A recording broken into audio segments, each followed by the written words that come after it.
Good morning dear students.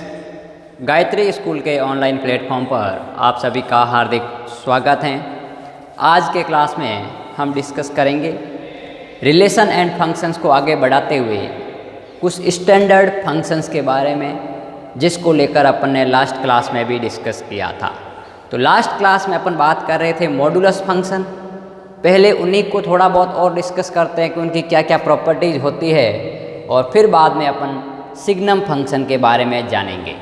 तो देखिए, अपन बात करेंगे प्रॉपर्टीज ऑफ मॉडुलस फंक्शन। ठीक बात, अपन 11th क्लास की बात कर रहे थे। 11th क्लास में प्रॉपर्टीज ऑफ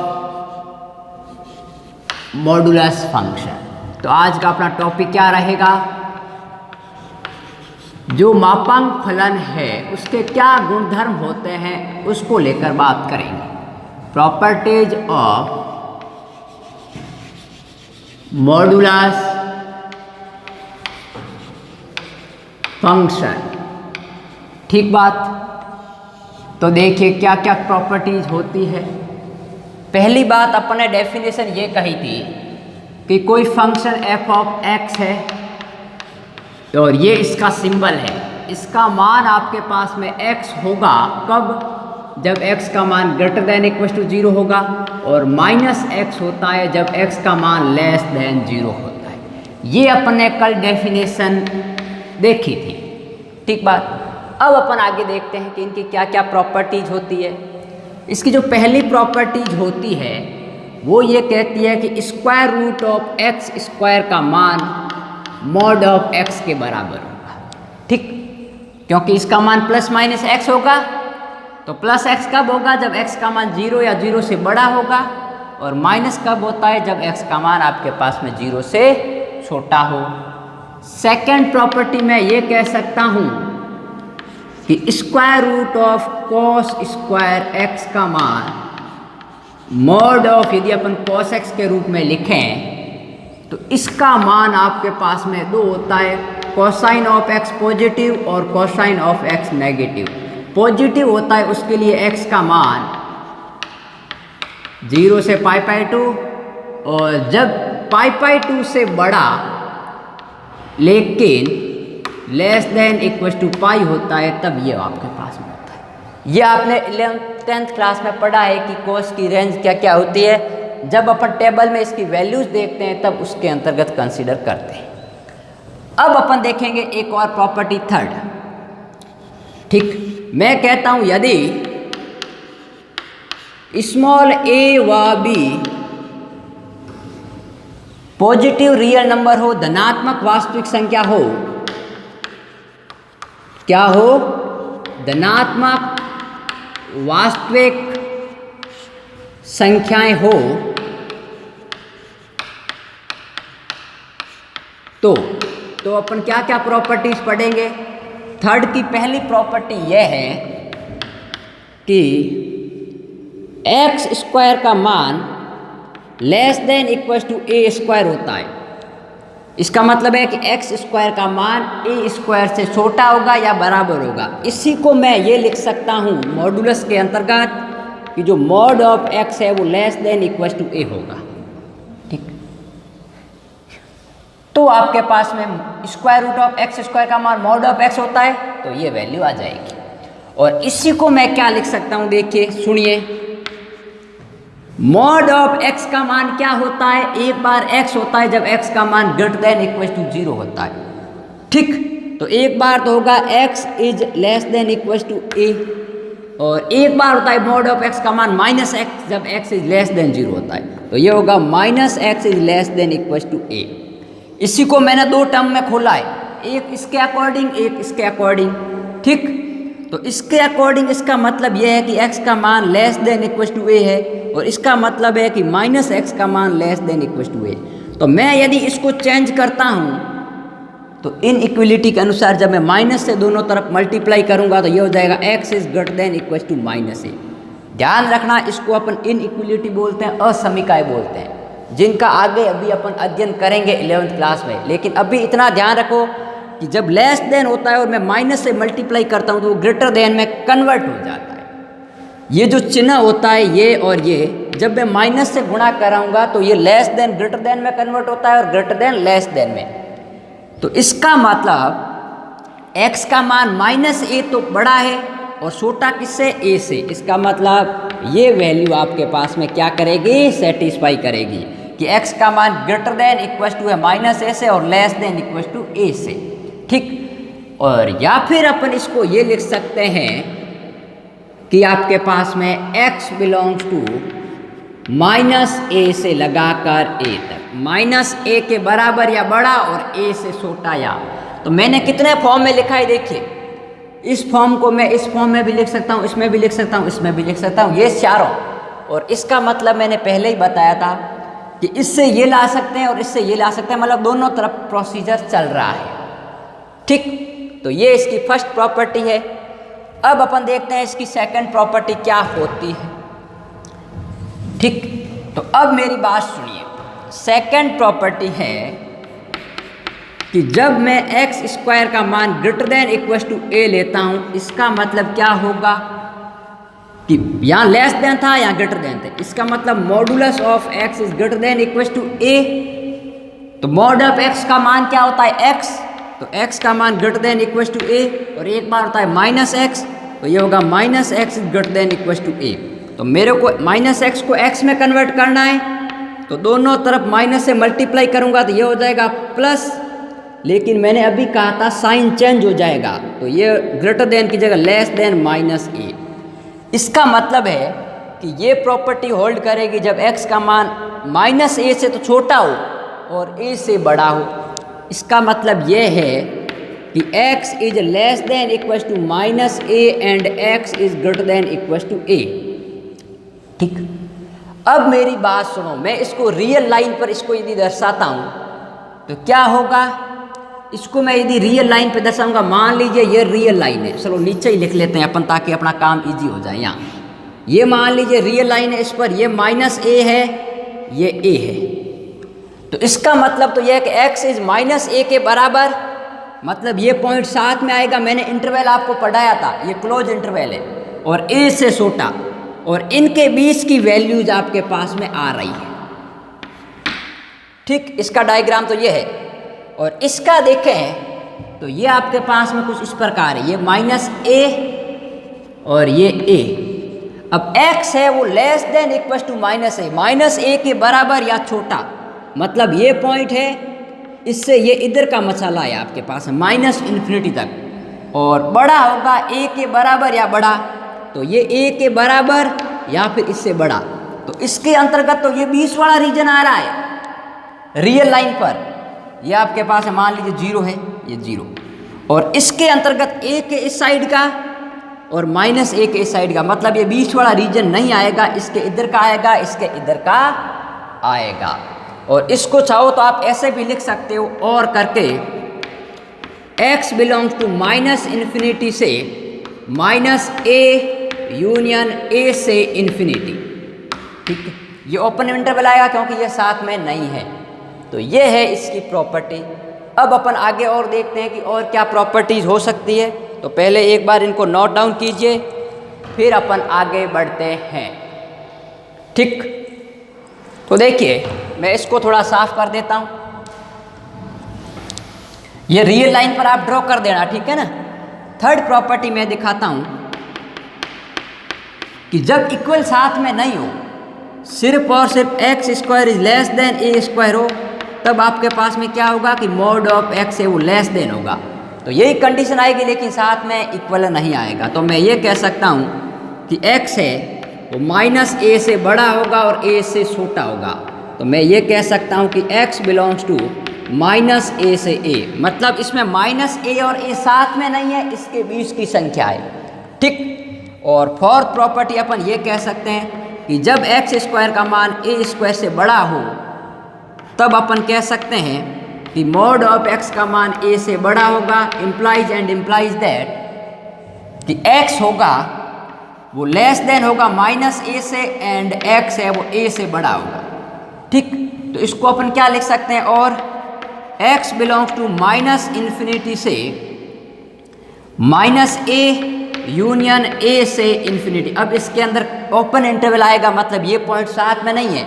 ए से बड़ा मतलब ए से इनफाइनाइट तक, और माइनस ए से लगाकर माइनस इनफाइनाइट तक। जैसे मैं रियल लाइन पर दर्शाऊं, ये मान लीजिए माइनस ए है, ये ए है और ये 0 है, तो इसके अंतर्गत ये होगा कि माइनस ए वाला पॉइंट साथ में नहीं आएगा। ठीक है, इन दोनों के मध्य के मान आएंगे, लेकिन ये पॉइंट साथ में कंसीडर नहीं किया जाएगा इसके अंतर्गत। और इसके अंतर्गत देखेंगे तो ये आपके पास में जो वैल्यूज है वो इस तरफ आएगी, और ये वाली वैल्यूज आपके पास में इस तरफ आएगी, लेकिन ये पॉइंट साथ में कंसीडर नहीं किए जाएंगे क्योंकि ओपन इंटरवल है, इनसे बड़ा या इसके बीच का मान आएगा। ठीक, जिसको मैंने इंटरवल के रूप में आपको समझाया था। ठीक, तो अब मेरी बात सुनो, आगे अपन क्या कह सकते हैं। एक और प्रॉपर्टी लास्ट बता देता हूँ, फिर अपन आगे बढ़ते हैं। फिफ्थ प्रॉपर्टी, यदि इन दोनों का कॉम्बिनेशन आ जाए, मैं ऐसा लिख लेता हूँ कि X square is less than equal to B square और greater than equal to A square, तो मैं इसको क्या लिखूँगा कि आपके पास में ए से छोटा या mod of X is less than equal to B, मतलब x से इसका मॉडुलस बड़ा है लेकिन b से छोटा है, मतलब ये दोनों प्रॉपर्टी साथ में लग रही है। ठीक, तो इसको यदि अपन ब्रेक करते हैं तो एक तो होगा mod of x is greater than equal to a और एक होगा mod of x is less than equal to b। तो इसको मैं क्या लिख सकता हूँ, देखिए, एक लिख सकता हूँ x is greater than equal to a and x is less than equal to minus a।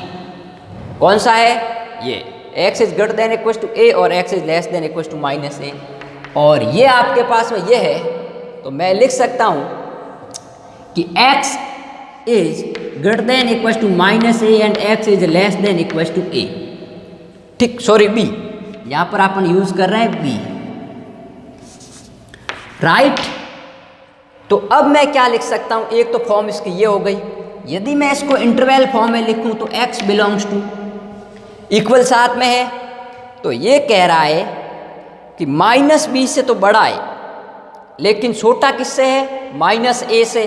तो मैं इसको ऐसा लिख सकता हूँ minus B comma minus A union, अब यहाँ बड़ा है ए से लेकिन छोटा है बी से, तो ये हो गया ए कॉमा बी।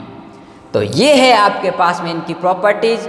और ध्यान दो, यदि इक्वल इसके साथ में नहीं आएगा तो यहाँ इक्वल नहीं आएगा, इसका मतलब ये ओपन इंटरवल के रूप में काम करेगा। तो एक बार इनको आप नोट डाउन कीजिए, जो कि इसकी प्रॉपर्टीज है और बड़ी अच्छी प्रॉपर्टीज है, आगे काम आने लायक है। ठीक बात। अब अपन नेक्स्ट बात करेंगे एक और फंक्शंस के ऊपर, जिसको लेकर यहाँ डिस्कस करते हैं।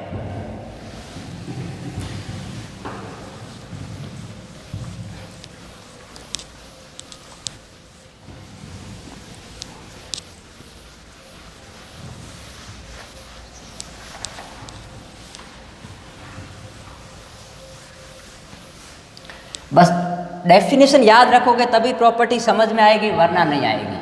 अब अपना अगला जो टाइप है वो है सिग्नम फंक्शन। क्या है,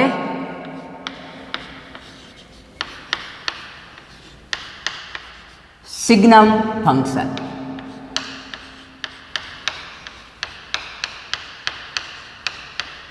अब ये किस प्रकार का फंक्शन होता है उसको लेकर बात करेंगे। ठीक, तो मैं क्या लिख सकता हूं, the function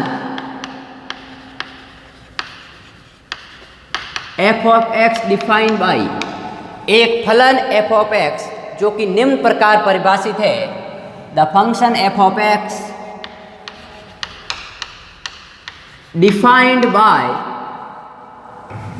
देखिए डेफिनेशन बड़ी अच्छी है और मॉडुलस फंक्शन भी इसमें साथ में काम करेगा। तो f of x का मान एक तो होगा modulus of x upon x, कब, जब x का मान नॉट इक्वल टू 0 हो, और इसका मान 0 होता है जब x का मान क्या हो, 0। ये इसकी डेफिनेशन होती है। अब देखिए ध्यान देकर समझना कि एक फलन जो कि निम्न प्रकार परिभाषित है और उसका मान f ऑफ x का होगा modulus of x upon x, जब x का मान 0 नहीं है। इसका मतलब क्या है कि दो वैल्यूज हो सकती है, या तो आपके पास में x is greater then 0 and x is less than 0, और जब x का मान 0 है उस समय वैल्यू 0 है। तो इसको मैं दूसरे शब्दों में कैसे लिख सकता हूँ देखिए, और मैं इसको ये लिख सकता हूँ कि जो एफ ऑफ एक्स है उसके मान जब x इज ग्रेटर देन 0 है, ध्यान देकर समझना क्या है, एफ ऑफ एक्स का मान mod of x upon x है जब x is greater than equal to 0। यदि x ग्रेटर देन 0 है तो मैंने कहा था कि मॉड ऑफ x का मान x होता है, क्योंकि अपन ये जानते हैं एफ ऑफ एक्स का मान मॉड ऑफ x का मान x होता है माइनस x होता है जब x is greater than equal to 0 और x is less than equal to 0। तो जब x का मान 0 से बड़ा हो, क्योंकि नॉट इक्वल टू 0 का मतलब क्या, या तो 0 से छोटा या 0 से बड़ा, तो जब 0 से बड़ा होगा तो उसका मान x अपॉन x बराबर क्या आएगा 1, और जब x इज लेस देन 0 होगा, x इज तब f मॉड ऑफ x का मान माइनस x, तो f ऑफ x बराबर क्या होगा, मॉड ऑफ x का मान माइनस x अपॉन x बराबर माइनस का 1। ठीक, तो इसकी 3 वैल्यूज आ गई। एक तो जब x इज ग्रेटर देन 0, जब x का मान 0 और जब x इज लेस देन 0, क्योंकि x का मान 0 पर तो मान 0 आ रखा है, नॉट इक्वल टू 0 का मतलब है या तो 0 से बड़ी या 0 से छोटा। तो जब 0 से बड़ा है तब उसकी वैल्यू आ रही है 1, और जब 0 से छोटा है तब उसकी वैल्यू आ रही है माइनस का 1। तो इसका मतलब ये इसकी वैल्यूज है। तो या तो ये डेफिनेशन आपको याद रखनी है या ये डेफिनेशन याद रखनी है। और इस डेफिनेशन से ये कैसे आया ये मैंने समझा दिया, क्योंकि एफ ऑफ एक्स का मान है mod of x upon x, कब, जब एक्स का मान 0 नहीं है। और 0 नहीं होने का मतलब क्या, या तो एक्स का मान ग्रेटर देन 0 होगा या लेस देन 0, और जब x का मान ग्रेटर देन 0 होता है तब मॉड ऑफ x का मान x होता है, तो मॉड ऑफ x की जगह x लिखा, और जब x इज लेस देन 0 है तब मॉड ऑफ x का मान माइनस x, तो ये 1 और ये माइनस 1 आ गया। ठीक बात, तो ये तो है इसकी डेफिनेशन। अब मैं इसका कर्व बनाता हूँ और इसकी डोमेन और रेंज फाइंड आउट करता हूँ। तो देखिए डोमेन क्या हो सकती है, अब मेरी बात सुनो, x का मान 0 भी है, 0 से बड़ा भी है और 0 से छोटा भी है, इसका मतलब सभी वास्तविक संख्याएं इसका डोमेन होगा, प्रांत होगा। और अब अपन बात करेंगे इसके रेंज की। तो रेंज का मतलब क्या होता है, the value of F of x eight which function is defined. ठीक है, एफ ऑफ एक्स की वो वैल्यू जिस पर आपके पास में फंक्शन डिफाइंड हो रहा है। तो एफ ऑफ एक्स की कितनी वैल्यू आ रही है, ओनली फॉर 3 वैल्यू आएगी। x का मान 0 होने पर 0 आ रहा है, लेस देन 0 होने पर -1 आ रहा है, ग्रेटर देन 0 होने पर 1 आ रहा है। तो इसकी रेंज क्या हो जाएगी, -1, 0 और 1। अब एक ऐसा फंक्शन आ गया जिसकी रेंज अपन को पर्टिकुलर 3 नंबर ही है, बाकी सब में अपन कह सकते हैं वो किसी में पॉजिटिव रियल नंबर आते थे, किसी में नेगेटिव, किसी में सभी रियल नंबर, या किसी रियल नंबर में से 0 को घटाने पर। लेकिन इसमें आपके पास में ओनली 3 वैल्यूज आएगी, हमेशा के लिए इसकी रेंज यही रहेगी, -1, 0 और 1। अब मैं इसका डायग्राम बनाता हूँ। तो डायग्राम बड़ा अच्छा बनेगा इसका, बस समझने की बात है। ठीक, ये x एक्सिस, ये x डैश, ये y एक्सिस, ये y डैश। जब x का मान 0 है तब f ऑफ x का मान 0, मतलब y का मान, क्योंकि f ऑफ x किसके बराबर होता है, y के बराबर नहीं होता है। तो जब x का मान 0 है तब ये पॉइंट आएगा आपके पास में, एक पॉइंट। और जब x इज ग्रेटर देन 0, इसका मतलब है कि x का मान 0 ये है, ग्रेटर देन 0 मतलब इससे जैसे ही अपन आगे की तरफ इस तरफ बढ़ेंगे तो उस समय f ऑफ x का मान क्या हो जाएगा, 1 हो जाएगा। इसका मतलब जैसे ही मैं इस तरफ बढ़ूंगा f ऑफ x का मान एक कांस्टेंट क्या होता जाएगा, 1 होता जाएगा, ये कांस्टेंट फंक्शन हो जाएगा। लेकिन कब, जब x का मान 0 से बड़ा हो। इसका मतलब मैं मान लीजिए 1 यहाँ है तो अपन 0 को साथ में नहीं लेंगे, यहाँ पर एक ओपन इंटरवल यूज करेंगे। ठीक, तो ये है आपके पास है, मान लीजिए पॉइंट x का मान 0, लेकिन 0 साथ में नहीं आएगा क्योंकि 0 पर वैल्यू 0 है, और जब 0 से बड़ा है तब f ऑफ x का मान आपके पास में क्या है, 1 है। ठीक, तो यह है आपके पास में f ऑफ x बराबर 1। और जब x का मान लेस देन 0 है, मतलब 0 से जैसे ही अपन छोटा की तरफ बढ़ते हैं, f ऑफ x का मान -1, तो f ऑफ x का मान -1 का यहाँ पे होगा, लेकिन 0.07 में नहीं है, ठीक। तो उस समय जो वैल्यूज आएगी वो आपके पास में ये वैल्यूज आएगी, ये f ऑफ x बराबर -1, ये पॉइंट -1, ये 0 और ये 1। अब आप कहोगे सर आपने ये ऐसे क्यों बढ़ाया, इसका मतलब भाई ये है कि ये x का मान आपके पास में 0 पर नहीं है, 0 से छोटा होने पर और इधर 0 से बड़ा होने पर ये दोनों पॉइंट साथ में कंसीडर नहीं किए जाएंगे, ठीक है। इसलिए मैंने यहाँ स्पेस छोड़ा है, क्योंकि x का मान 0 होने पर पॉइंट ये आ रहा है, इसलिए 0 होने पर ये 0 से जैसे ही बड़ा होगा तब f ऑफ x का मान कांस्टेंट रहेगा 1, और जब x का मान 0 से छोटा होगा तब f ऑफ x का मान कांस्टेंट रहेगा -1। तो ये है इसका कर्व, जो कि बड़ा इम्पोर्टेंट कर्व है जिसकी अपन ने स्टडी की, ठीक बात। तो नेक्स्ट बात करेंगे अपन अगले लेक्चर में, जिसमें अपन फ्लोर फंक्शन या स्टेप फंक्शन के बारे में डिस्कस करेंगे।